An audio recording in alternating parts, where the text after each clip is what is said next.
America Iran இடையிலான அமைதி ஒப்பந்தம் இறுதி செய்யப்பட்டுள்ளதாக தகவல் வெளியாகியுள்ளது. இதை எதிர்த்து ஈரானின் வெளிவிவகார அமைச்சின் பணிமனையை முற்றுகையிட்டு அந்த நாட்டு மக்கள் போராடி வருகின்றனர் என்று அறிய வருகிறது.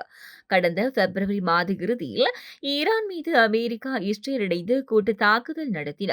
இதற்கு ஈரான் பதிலடி கொடுத்தது. இதனால் மத்திய கிழக்காசியாவில் போர் மூண்டது. இதன் காரணமாக உலகளவில் எரிபொருள் விநியோகம் பாதிக்கப்பட்டது. இதையடுத்து போர் நிறுத்தம் அறிவிக்கப்பட்டது. இந்த சூழலில் அமெரிக்கா மற்றும் ஈரான் இடையே அமைதி ஒப்பந்தம் கையெழுத்தாக உள்ளதாக கூறப்படுகிறது. இதே சமயம் அமெரிக்கா ஈரானுக்கு இடையிலான அமைதி ஒப்பந்தம் இன்று ஞாயிற்றுக்கிழமை கைச்சாத்தாகும் என்று அமெரிக்க ஜனாதிபதி டொனால்ட் ட்ரம்ப் தெரிவித்துள்ளார்.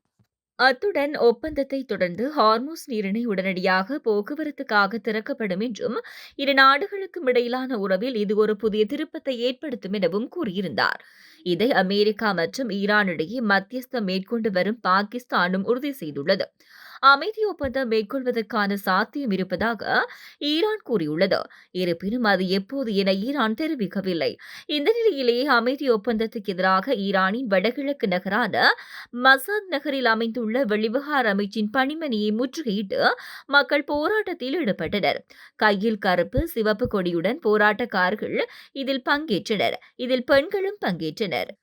போராட்டக்காரர்கள் வெளிவிவகார அமைச்சர் அப்பாஸ் அரக்சி பதவி விலக வேண்டும், பாராளுமன்ற சபாநாயகர் காலிபாவ் பதவி விலக வேண்டும் என முழக்கமிட்டனர். மேலும் அவர்கள் இருவருக்கும் மரண தண்டனை வழங்க வேண்டும் என்றும் அவர்கள் வலியுறுத்தியுள்ளனர்.